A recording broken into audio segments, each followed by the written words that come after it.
finally with Ministry for the Future, focusing right in on climate. Sure. Thank you, Ken, and hello, everybody. It's a pleasure to see you. I'm glad the cameras are set up this way. That doesn't usually happen. And I want to share first some personal stories that also answer Ken's question. I was an undergraduate like you at UC San Diego almost precisely 50 years ago. And I was just thinking this morning before I got on that if I had been in my classroom like I was, looking like you 50 years ago, and somebody came into the class and said the same thing that I'm just saying, they would have been coming from 1924. And as an undergraduate, that would have struck me as bizarre, an example of time travel. But on the other hand, it also occurred to me that I was in a class listening to Herbert Marcuse, who was in fact telling us about what it was like to be in Germany in the 1920s during hyperinflation.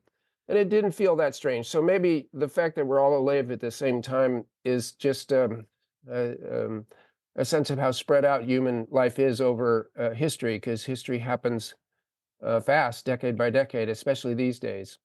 So at UCSD, I began as a history major and I turned into a literature major because I was enjoying the literature classes most of all. It wasn't a practical choice, but I was following my heart on that, and it has proved the right move. And I would say to all of you, be sure to follow your interests. One thing that's happening as an undergraduate at the University of California, you've read far enough into ministry, and thank you for reading ministry, to probably have read the chapter on ideology. And really, I'm thinking of college and youth in general as a time of ideological formation, in that whatever ideology you had, the book explains it, an imaginary relationship to a real situation. And everybody has to have one. It's uh, uh, necessary for getting by in this world. If you don't have one, you're disabled.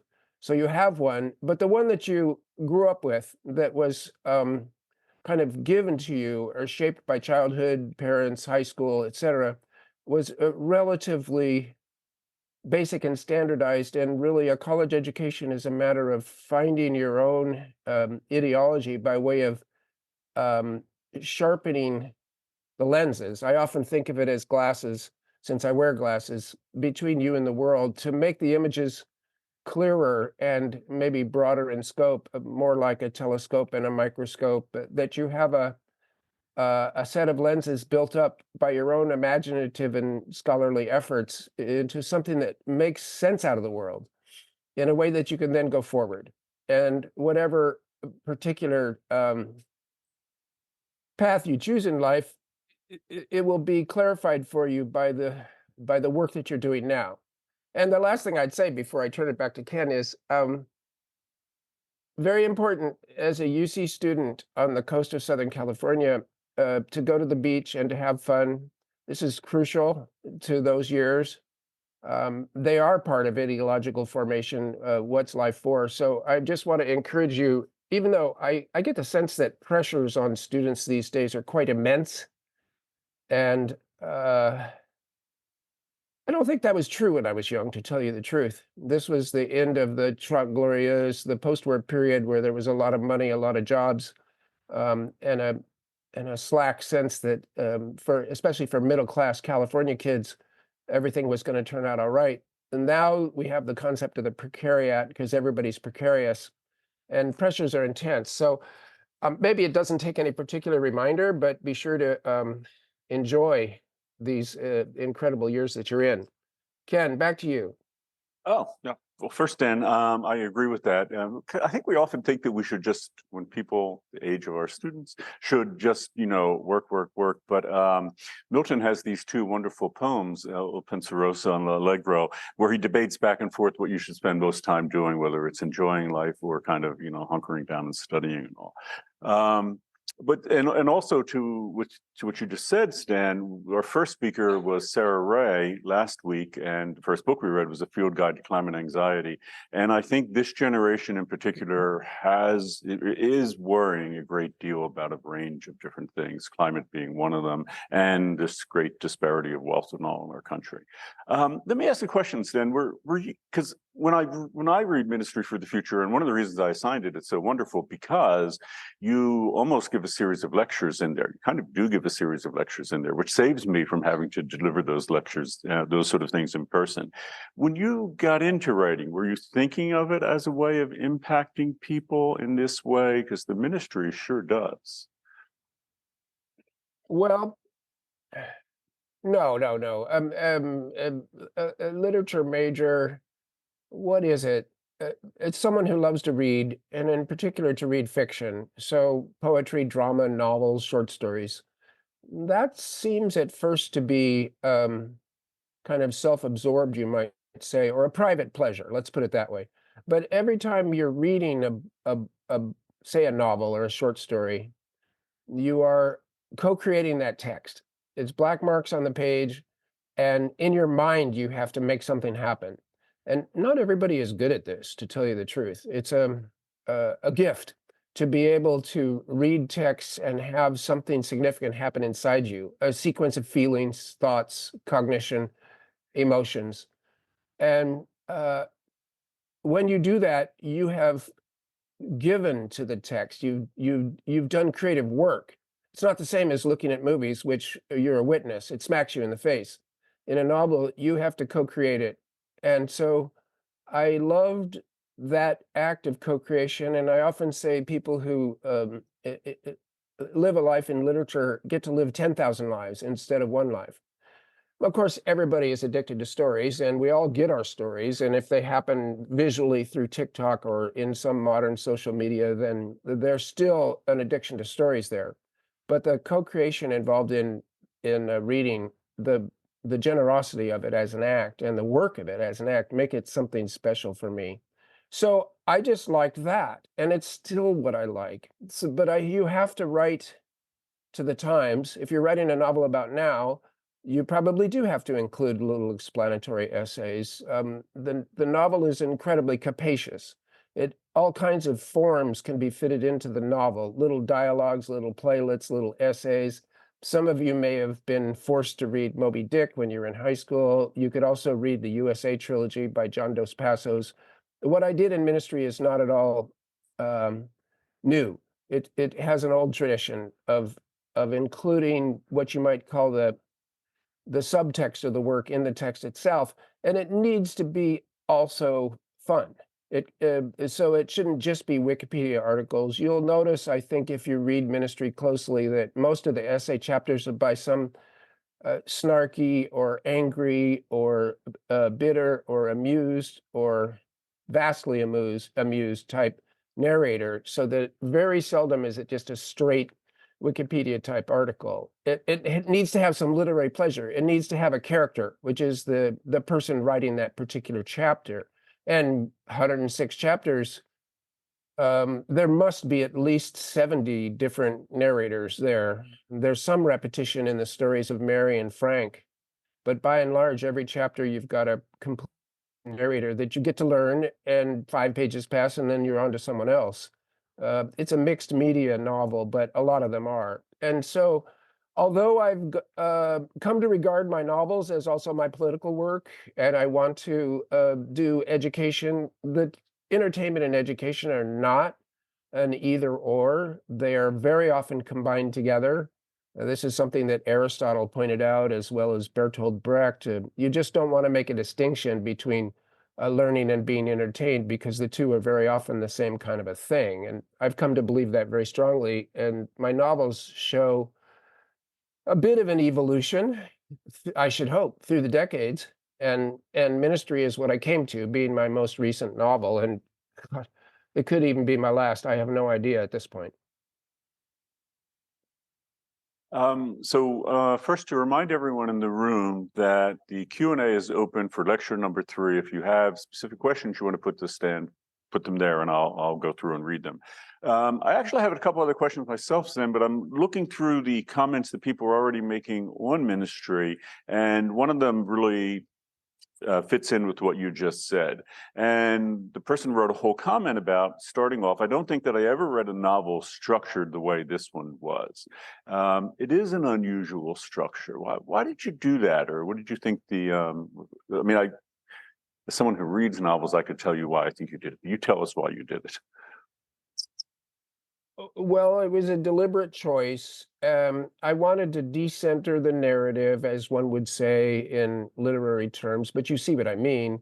Novels can have high protagonicity, where it's one main character, maybe even talking to you in first person, and the novel is the story of that person, or that person is the eyeball through which you see the rest of them. And then low protagonicity would be a widely dispersed a narrative that it goes more global. And I had to choose that latter because I wanted to tell the story of the world coming to grips with climate change in the next 30 years. That's a broad mandate, and I needed to respond with a proper formal response. Now, for those of you who are interested, and I don't think that will be many of you, I wrote a novel in the early parts of this century set in Washington, D.C., trying to cope with climate change. It was called Green Earth. It was a much more conventional format. It was 1,000 pages long, and I still didn't capture all that I wanted to capture. I had chosen the wrong form for the problem at hand. And so in ministry, I rolled the dice again and I chose a different form, and I think it was more appropriate.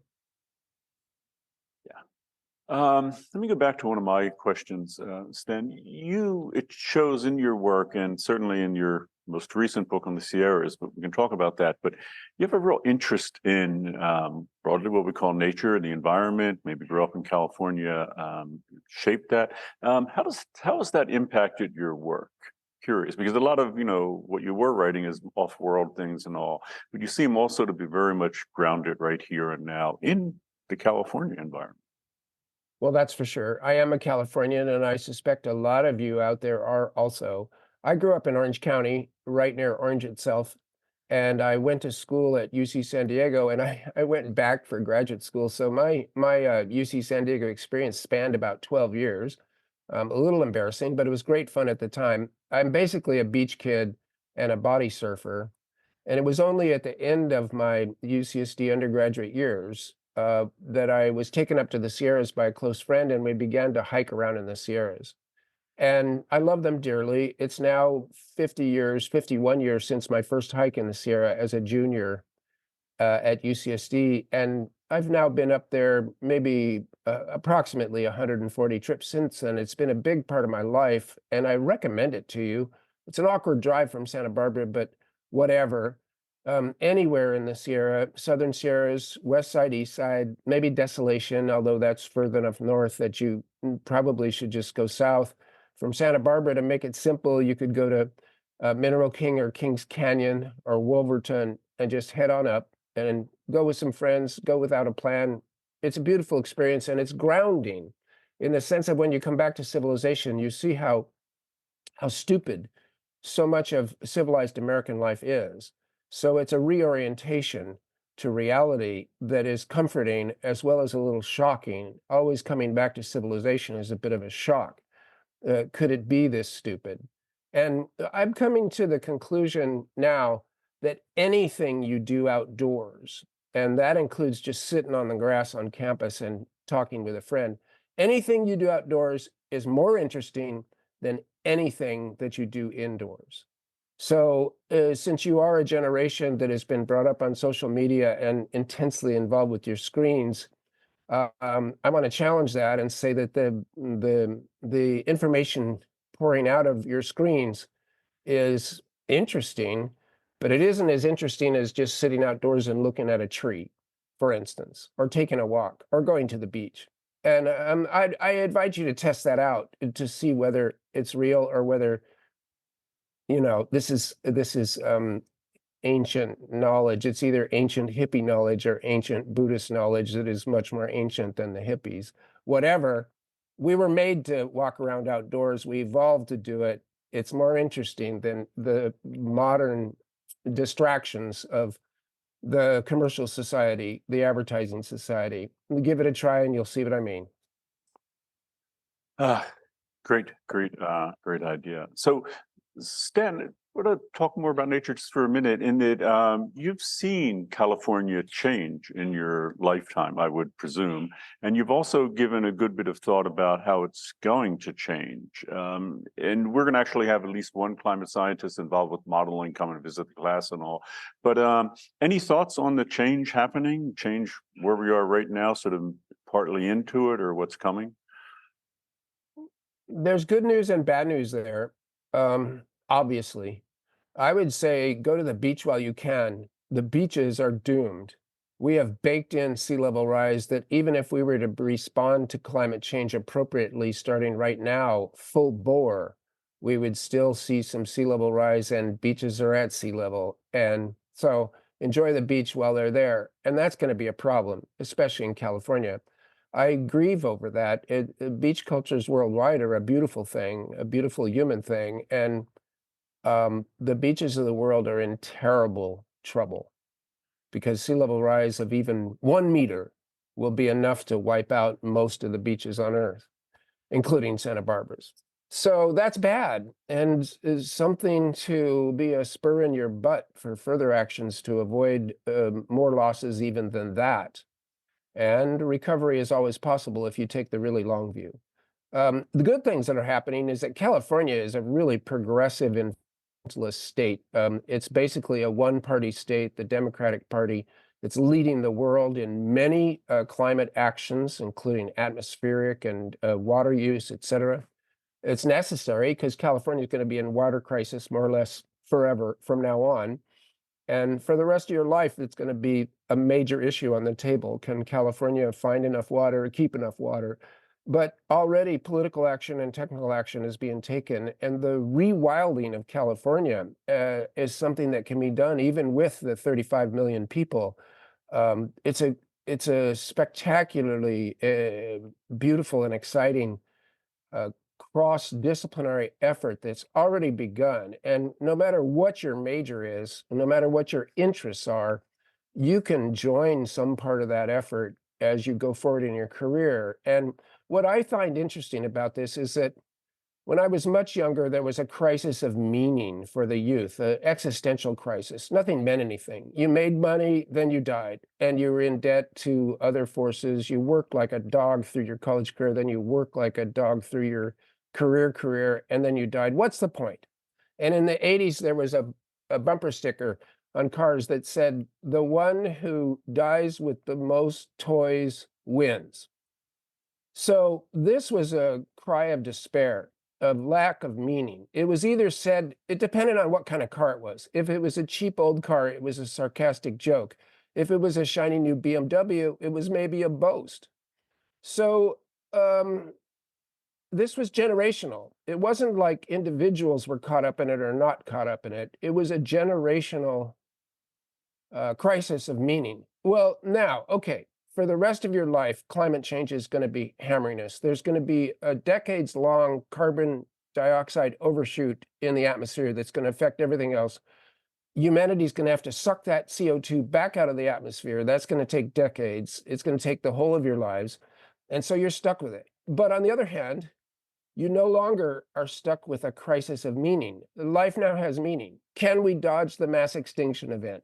Can we squeak through this century in good style? That's a project that everybody can apply themselves to, and that too will be generational. This will be the generation that saved humanity and the biosphere from a mass extinction event.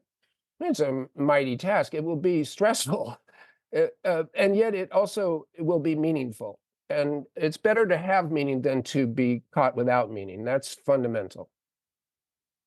Yeah. Well, Stan, just to repeat that first part of what you said, it's very, even conservative models have a meter of sea level rise in this century. So most of the people in this room were born in this century. And that means that California's beaches are probably almost likely going to go away in the lifetime of everyone here, and beaches across the planet too.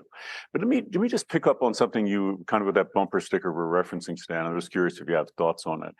Economics. How does economics impact this? So we have Claire Brown, who's a professor at UC Berkeley, who's going to come and talk about Buddhist economics, the idea of switching our view to not be this sort of incredible competition that we have today, but instead maybe a new way of thinking about it. And I'm just curious what you think about economic systems, if they've impacted this at all. And I mention that because it's kind of written all over ministry. Yeah, it is. The carbon coin in ministry, which if you're only at page 140, it's just getting going. I want to say in advance that the carbon coin described in my novel is a kind of a symbol for a great number of financial instruments that are being invented already. And they were being invented before I wrote ministry. So it's not as if I'm making up a magic bullet response. Economics is in a ferment. And if you're interested, being an economics major would be useful and fascinating because it's in the midst of a revolution. And I guess you would want to kick it up to the level of political economy. So economics is just the quantitative study of a system that already exists, the capitalist system. And to a certain degree, it's useful. And beyond that, it's useless because it doesn't suggest improvements in the system. And Ken mentioned it, the massive inequality that we live in now is ridiculous and harmful.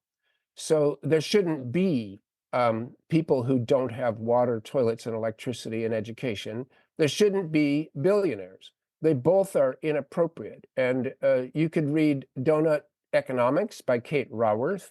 You could read, which is a revolutionary text on political economy, despite its funny title. You could read The Price is Wrong, by a new book by Brent Christopher. To explain the crisis in economics, you can find out what's going on pretty quickly in texts that are well written for the layperson and the beginner in economics. And I remain a autodidact as someone who's had to study economics and political economy on my own, with the help of some economics professors who are willing to guide me in my readings. Anybody can do that, and a reading list is easy to compile that will quickly orient you to further, more technical work. It's crucial because how we value things and what prices we put on things determine what we do.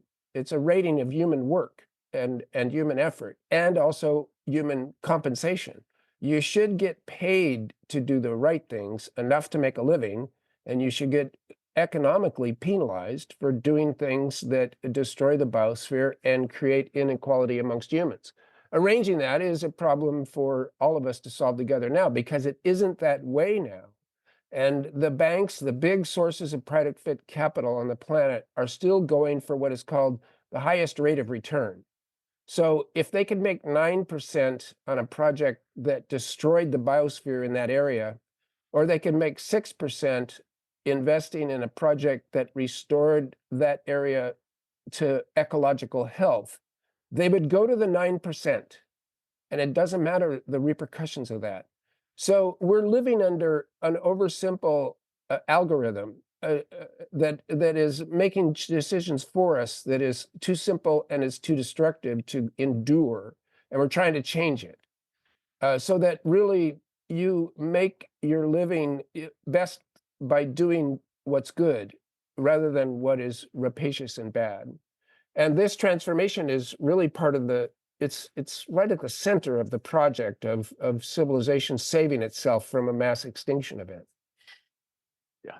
A terrific answer, Stan. And just for people in the room, because we're about halfway through, Stan, and I want to go to questions and comments from students now. But people in the room, I am going to take roll right now. So be advised. And Stan, the first question I have for you, you just actually mentioned a couple authors there as far as economics texts, but someone asked, what authors inspired you the most and why? And I'm thinking they might be thinking of literary works too there. That might be the focus. Yes, That's a big question, right? No, I love that, and thank you for asking. And I'll be as brief as I can. In economics, I could send a list to Ken of books that have been clarifying for me. And they're pretty entertaining too. The Ascendancy of Finance, Governing by Debt. I'll remember to email that quick list, and you can see most of you probably have more reading that you have time for anyway right now. But I found these books instructive. As for literature, I'm a science fiction writer from California. So I was lucky. When I was a graduate student at UCSD, I got to be taught by Ursula K. Le Guin.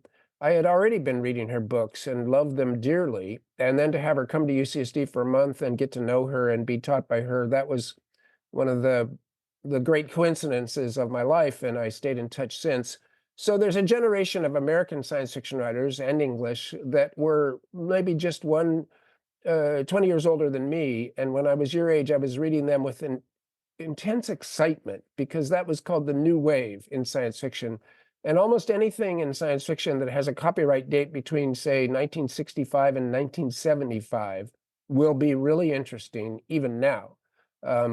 Experimental, revolutionary, crazy, and interesting. Le Guin was part of that. Joanna Russ, Kate Wilhelm, Gene Wolfe, Thomas Disch, Samuel R. Delany, the Strugatsky brothers from Russia, Stanislaw Lem from Poland. This is again a kind of a generational thing where a whole bunch of people were taking up the ideas of science fiction, which is to say, stick a story in the future and try to make it relevant to the present. The old stuff, and like say Dune, since that's now a movie, slightly older and involved with ecology. So it was, and it indeed is 1964. So it's right on the cusp of being interesting, but it's written in such a clunky, old-fashioned style that if you love literature, you've got to kind of roll your eyes at the villainous villains and the heroic heroes. It's simple stuff, and same is true of Asimov, Heinlein, Clarke. Bradbury, as a short story writer, was quite poetical, but these are not as good as the generation of the 65 to 75. They were the precursors, kind of clunking around and finding out what science fiction could do in an engineering sense. So if you have any interest in science fiction, I would look to the dates and look to those writers. And of course, actually, there are writers very close to your age who have just appeared in the last 10 years who are also extremely exciting, using all the lessons of the past to speak to modern concerns. And I can make a list of them too, but I won't right now. That's a great answer. And by the way, Stan, every week we have a film, and Soylent Green will be coming up as the only thing we have from that era. And it's interesting. I found out most people in the room do not know the secret of Soylent Green. So, mum's the word. But we're also this week we're reading Cooked Survival. We're watching Cooked Survival by Zip Code, which is about the heat event in late 1990s in Chicago, and over 700 people died. And that gets to the next question. So a lot of people are focusing in their comments on the beginning of Ministry, where you have that horrible heat wave hitting India and what that brought about. And a number of people focused on the children of Kali and acts of violence. Let me just read part of one here. While yes, it can be seen as a terrorist group, this is the children of Kali, given the aspect of murder, but it's also interesting for me to read the reasons as to why it can be justified for the environment. While I'm sure that many will have differing opinions of the idea of justified killings, it's still interesting to know that maybe in the future, this would actually be taking place. I will continue to keep wondering just how worse things get in the real world for groups like this to actually begin popping up. Well, it brings up a really crucial issue, and I'm troubled by it. While I was waiting for this class to start, I reread the chapter where one of the children of Kali breaks into a rich weapons manufacturer's fortress mansion and kills them and escapes. That's one of the more radical things that I've ever written, but much more challenging, you might say, was the first chapter. A painful experience to write and I'm sure to read. But it was necessary because these wet bulb 35 events, these lethal humidity events, as they call them in Australia now, one of the hottest of those temperatures did indeed happen outside of Chicago in terms of being recorded. And it's very true that much of the world is in danger of this happening. And if you don't have electricity, you'll die of hyperthermia. Now, that chapter about that child of Kali, he explains at the beginning that he had cleaned up after the mass death in India, which is to say, removing bodies, and that he hadn't spoken for 3 years after that. He's trying to explain how he turned into a murderer. But I want to add to the Ministry for the Future clarification that isn't there in the book, even if you read to the end. And I would recommend How to Blow Up a Pipeline by Andreas Malm, a Swedish philosopher, political activist. Um, there is a crucial difference between murder and sabotage. And it could be that there will be times going forward, and you will read about them and maybe even partake in them, when civil disobedience and even sabotage, the breaking of things, is felt as necessary. Recently in England, a group of young women broke the windows of banks that were funding fossil fuels. And they went on trial, and in America, it would have been a felony. In England, they don't make that distinction between misdemeanor and felony, but quite serious charges with multi-year penalties for breaking those windows, which had been done specifically to imitate the women in the 1910s who broke bank windows to try to get women's rights to vote, the suffragettes. And this was a historical throwback, which is very instructive if you're trying to choose political action to take. To be able to point to a precedent that worked for an obviously just cause, those women were declared not guilty by reason of an overriding consideration, which was the fate of the earth, and they felt that they had to do it. Well, this is a weak defense that nevertheless won in court. It was world historical. And I bring this up to suggest that it might be right to break things if the earth is going into a mass extinction event, but it's never right to hurt other human beings. The backlash to that will be worse than whatever gains you make from it. So I'm going to speak against violence against humans. I want to say that everybody needs to choose for themselves in terms of breaking things, which isn't even violence. The word violence should be reserved for human on human hurt. And then if you break property, if you break machinery, that isn't even violence. It's just breaking stuff. So this is not in ministry. Ministry is a mess in that regard. I can make the excuse it's as messy as history itself, and you have to interpret it. Well, it's a good excuse, but if I had it to do over again, I would add a chapter that pretty much encapsulates what I just said to you in the last 2 minutes. Yeah, reminding everyone, if you have comments, put them in the Q&A for lecture number 3. So Stan, next comment was someone was actually speculating on your why you did what you did, and here's the comment.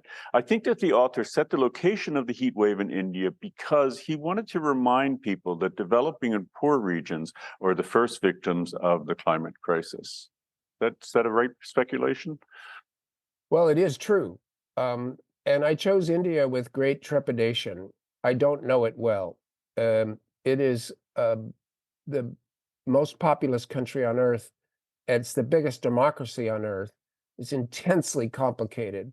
I have read a lot about it, and since I wrote Ministry, I've been there. And I'm happy to report to you that people in India are quite interested in my novel, The Ministry for the Future. And it sparks debates and thoughts. And I stuck with India through the novel on purpose to show that it's not just the developing world has weak electricity grids compared to the developed world, but that's not the main point. It's also true that the ideas may be coming out of there. This is a vibrant society that we don't know very well, and Americans are unusually provincial. In many senses, California is the center of the world, the center of an empire, and so you don't really learn much about the periphery, the elsewheres. But on the other hand, there are elsewheres that they all consider themselves to be the center of the world. And India is particularly interesting.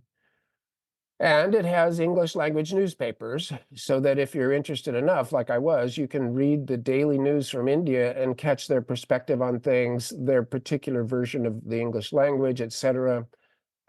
It's exciting and often quite beautiful. Now, they also are right now have a kind of um, Trumpish right-wing authoritarian majoritarian government where because the Hindu population is quite in the majority compared to all of the other many ethnic, political, and religious groups that are in India, they can enforce their will in ways that we're seeing around the world. So there's a battle in the world right now going on between authoritarian, illiberal, anti-democratic regimes that would like to pretend that climate change isn't happening and they just stick their head in the sand. That could happen here too. And as against a kind of an internationalist, cooperative, democratic governments that are trying to hold it together through this crisis. And India, it has elections that are actually real elections. Something could change. Something will change. So it becomes really interesting to follow. I think all of us should really be following more than U.S. press or social media allows. India, China, and the European Union, and then to a certain extent, Latin America. But to get a sense of the variety and get outside of the American empire, which is financial, but also military, um, that it's important to follow the news in these other places. And some of you already are, and you'll know what I mean. So the next comment, I'll just kind of summarize it, is a frustration that the person had over the inaction of the wealthiest and most greenhouse gas emitting countries since the Paris Agreement. And I guess the issue is, Stan, you wrote that closer to the Paris Agreement than away from it the way we are now. And I'm just curious what your thought is on what has happened since. I mean, there's a good bit of optimism, December 2015. But I'm just curious what or this person is really interested in your take on it. Well, whoever asked that question is right that it is frustratingly slow. And the Paris Agreement is a great treaty, but it's like a promise. It has no teeth. It's not a legally binding thing, and there aren't penalties in it. So it's almost like a marriage vow. Oh, you make it, we'll be in favor of each other forever, and then divorces can happen, or you can just ignore the promises that you've made. It's a promise system, the Paris Agreement, important but not binding.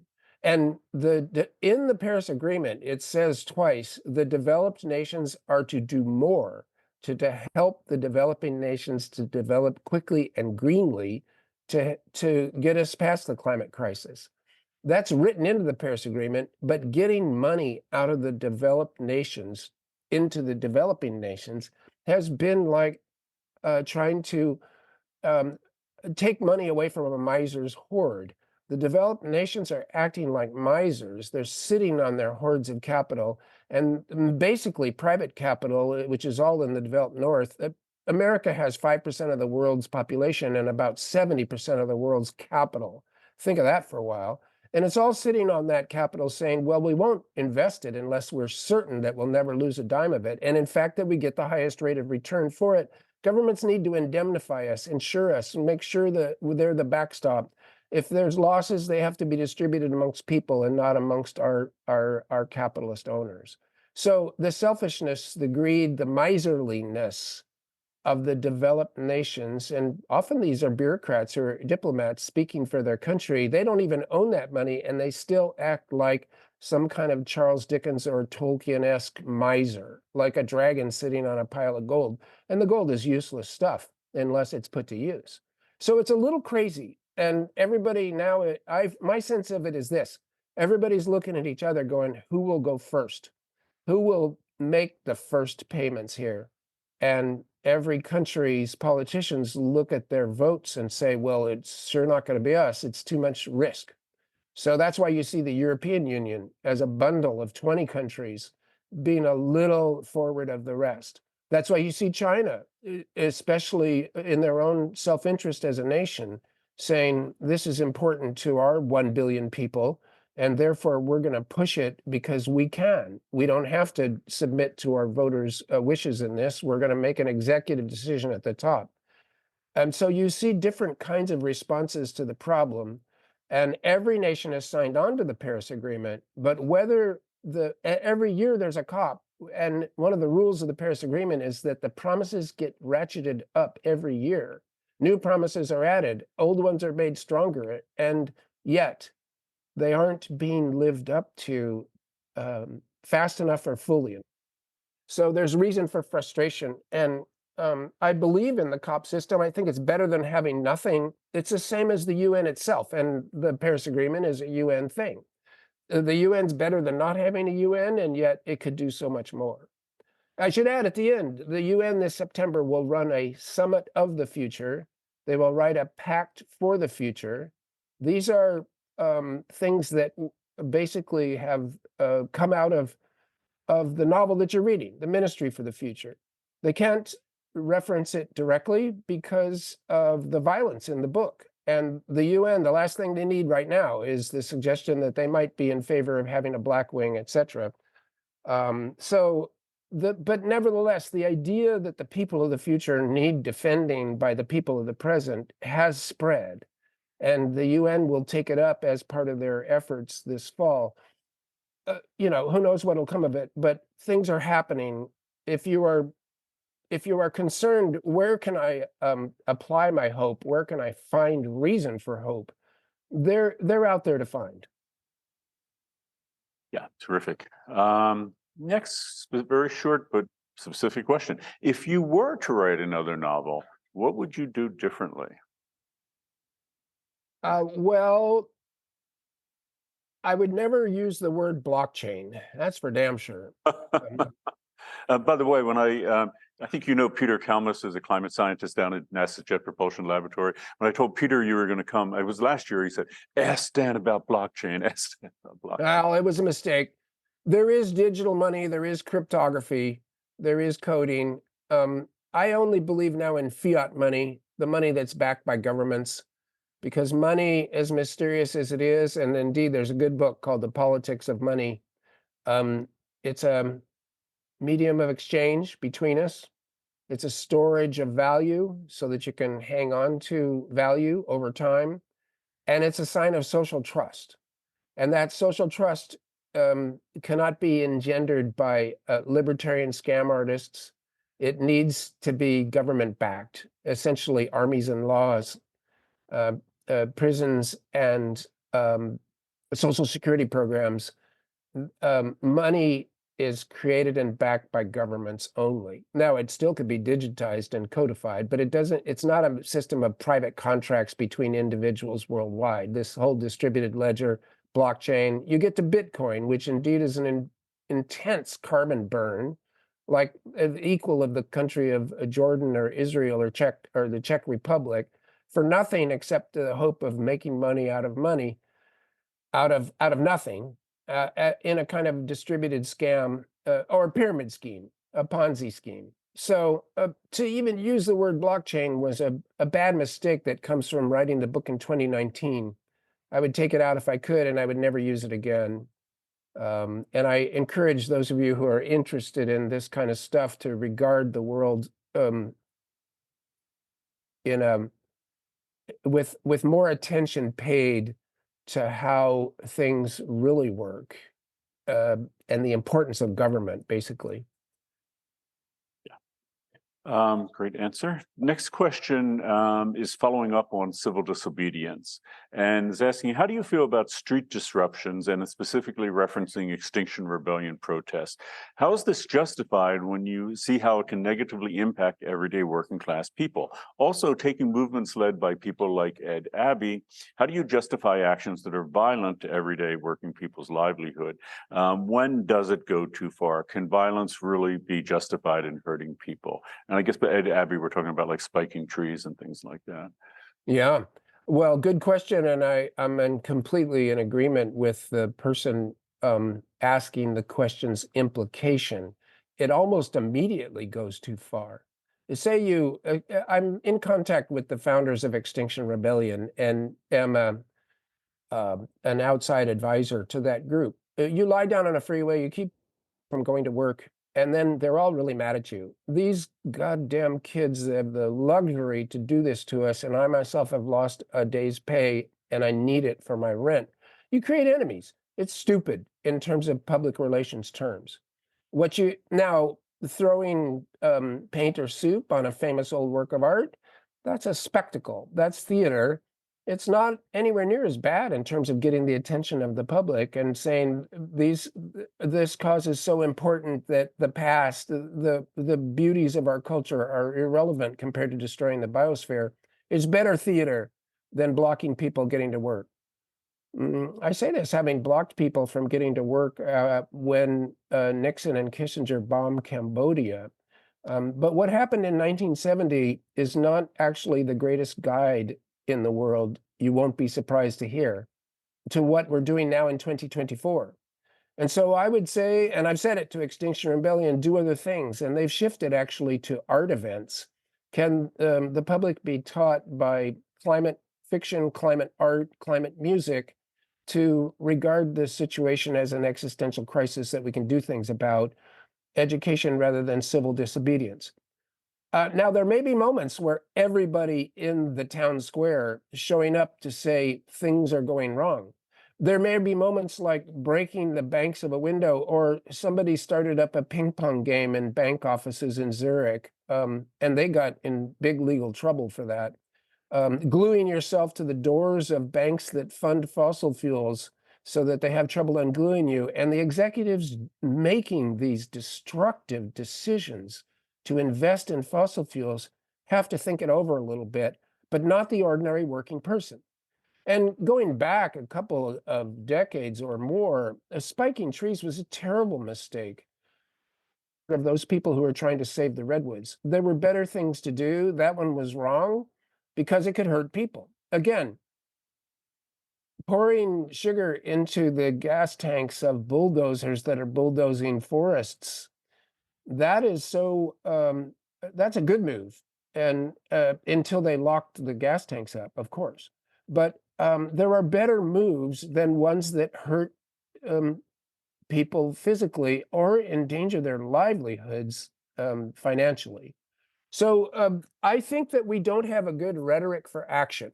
If you want to do something in the world, which is a valid desire, what to do is not at all clear. Historical examples are shaky at best, although if you can find a good one and then point it out as a precedent, that's not bad either. But the present moment is unprecedented. And so figuring out what to do is really something for your generation to figure out by doing it itself in a kind of experimental basis. Yeah, and I can't help think about Peter Kalmus, who I just mentioned, who chained himself to the doors of the Wells Fargo Bank down in LA so that the bank couldn't open.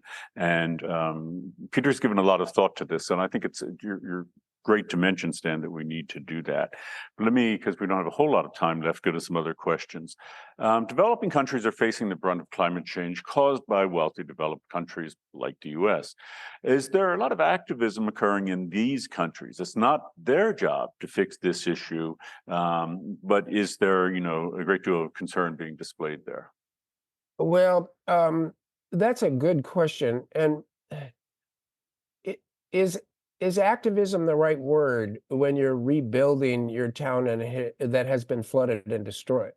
You are being active and you are dealing with climate change in a most direct way, but it's reparative, restorative, and desperate. So the developing world, I have been to India since I wrote Ministry. I hadn't beforehand. And I was in New Delhi in April of 2022 when one of these heat waves struck. It was only wet bulb 30 rather than wet bulb 35. And so it just felt like a hot day in the Central Valley of California. It wasn't any big deal. But it's that extra 5 degrees Celsius that matters and makes it lethal. Um, those countries are in trouble and those people are suffering actively. Pakistan, the gigantic floods, the fires. And the thing is, that's happening too in California. The drought was serious. The forest fires are serious. It isn't that the developed world is completely immune from climate disasters. It's just that we have a more robust infrastructure and we have more money to pay and we have safe places to go while bad things are happening. This is all important, and this is what they're talking about when they talk about adaptation and resilience. You can build the developing world, since it needs to develop it, electricity, clean water, toilets, and electricity that can be built cleanly first time round. And so that's the kind of activism that I'm seeing out of the developing world, as well as people coming from countries like the Maldives saying, look, our country's going away. We need action now from the developed world. We need money support now to make more resilience and adaptation when it's possible. You can't adapt to wet bulb 35, except, of course, by having robust electrical grids. So it's a complicated picture, but if you regard yourself in solidarity with everybody else alive at this time and try to avoid all splittings, because we are just on this one planet, in some ways that helps. In other ways, you need to think of yourself as the aristocracy of the world. Are you going to be like the French aristocracy and ignore everything and eventually get your heads chopped off? Or are you going to adapt to the situation and change and de-aristocrat yourself by way of action in the world and put your shoulder to the wheel? This is a kind of a moral choice for middle-class Americans. Because although you're a middle-class American, you're also in the precariat, but you're also some of the 10% richest people on earth. It's weird, but true. And so analyzing our situation isn't easy, and then figuring out what to do isn't easy. I would shudder to think that I am offering any easy solutions.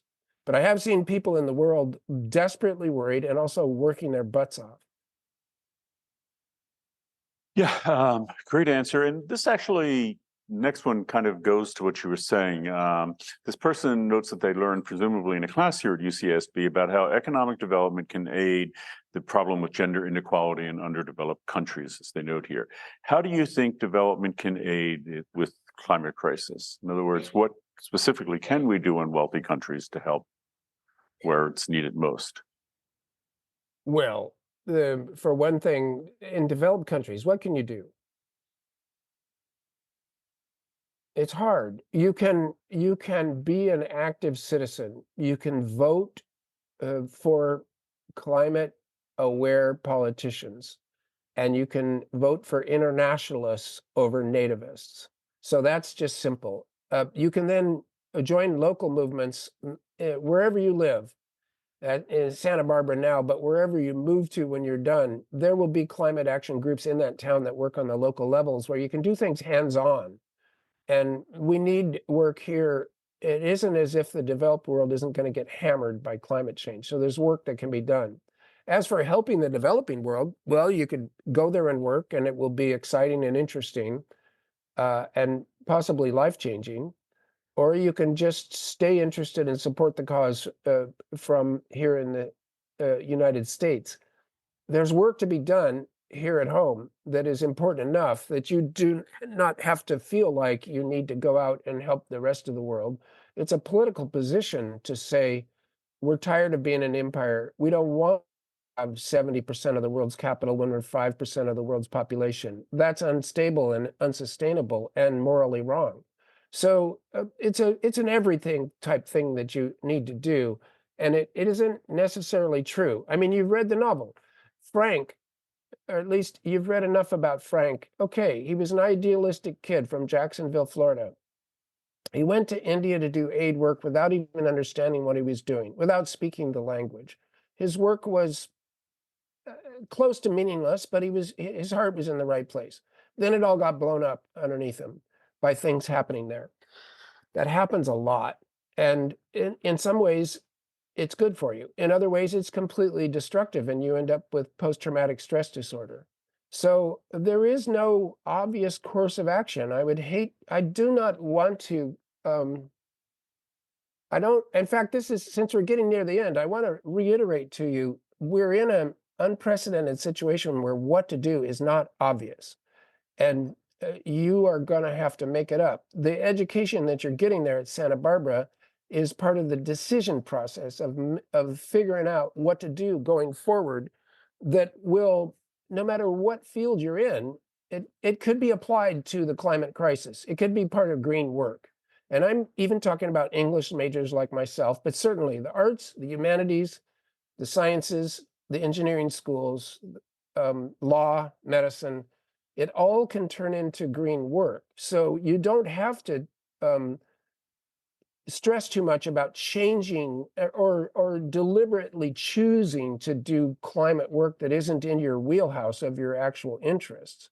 Your actual interests can align with this project if you figure it out right. But this is a sort of a creative act. It'll take figuring out, and I just don't have the answers there because they don't exist yet. We're almost tempted to end on that, Sam. We have a few more questions. Let me just ask you one last question because this is pertaining to the book itself. What was your most surprising criticism or pushback on the ministry?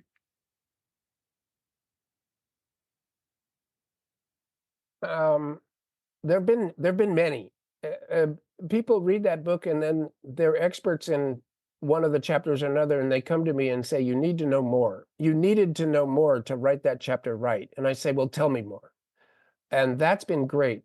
Um, Regenerative agriculture, where you suck carbon down into the soil at the same time that you grow food for people, that will be great if it can happen. But the problems of growing enough food to feed 8 billion while also drawing carbon down into soil are serious problems. So there's been pushback there. One of my canniest science fiction friends, the writer Cory Doctorow, whom I recommend to you, he's a wonderful writer and explains the technical world better than anybody. He said to me, it isn't so easy to create a replacement for Meta and Instagram and TikTok. You can't make that a public utility like you did in the book so easily. It's more complicated than that. I told you about the pushback on the idea of blockchain. That comes from experts. And I would suppose those are, the wildlife corridors, all good. But the process of buying land and transforming land to make it safer for our wild brothers and sisters, our horizontal brothers and sisters, as Muir called them, corridors for them to stay alive, that is a great idea, but it's amazingly complicated at the level of real estate acquisition. It's not so much changing the landscape back to a form that was more natural, because I have friends doing that, and it's a whole business actually to restore landscape to wildness, a beautiful project. But the real estate acquisition problems are stupendous. So pushback all across the board. There's not a single chapter in ministry that is still up to date. The last 5 years, including the pandemic itself, have shocked everybody into a brand new world that is accelerated compared to when I wrote in 2019. So when you read it also as a historical novel that where you're looking back into how people were thinking before the pandemic hit. And if the book still is useful after that, then that's good science fiction for you.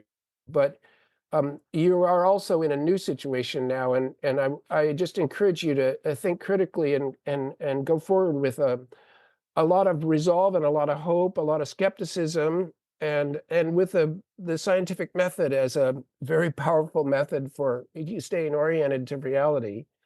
And also, I just want to end as I began. Remember that you are um, young, hopefully in love, hopefully having fun. You got a beach right in front of you. No matter how stressful life is, um, it's important to give yourself um, to maybe this is unnecessary to say. Just enjoy life.